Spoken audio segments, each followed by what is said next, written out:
With the most recent count estimating nearly 5,000 homeless Edmontonians and a city strategy that involves tearing down encampments, the last municipal election saw calls to expand daytime shelter space.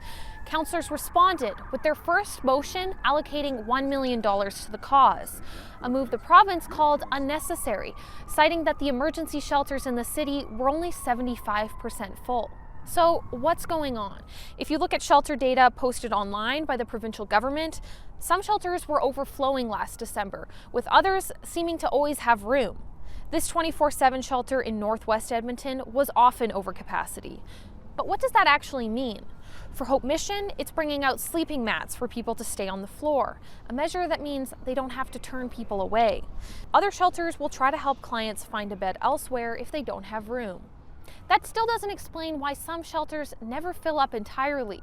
Agencies tell me, especially in the summer months, some people simply prefer to stay outside, and others prefer to avoid the downtown crowds. The fact that it's a little bit out of the way, not in the downtown area, we see some people that would like that, prefer that. They feel like it's safer. They feel like there's more privacy. Besides safety, people are choosing where to stay based on specific needs.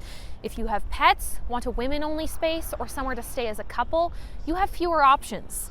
Other factors that could keep people away is not being able to consume drugs or alcohol on site, or having a 30-day limit on your stay. In a city where many of the major shelters are run by faith-based organizations, one thing the sector is starting to see more of is Indigenous-run spaces, and that can draw people in as well. When people come there, they talk about it being safe. They love the staff. They love that they have access to culture and to elders. You know, we definitely don't force any practices on anybody. And what about the city's claim that there isn't enough space during the day?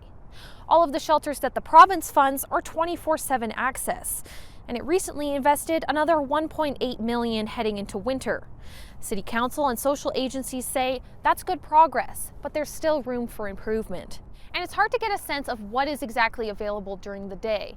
City data says that there's a daytime gap of about 118 spaces, but provincial data doesn't differentiate daytime space and doesn't include spaces it doesn't fund. Advocates say there's a need for more places for people to do crafts, have a cup of coffee, or get cultural programming. We've actually lost day shelters. Places like this building across the street used to do many of those things, again imperfectly, but a lot of it happened. Now it's a navigation center.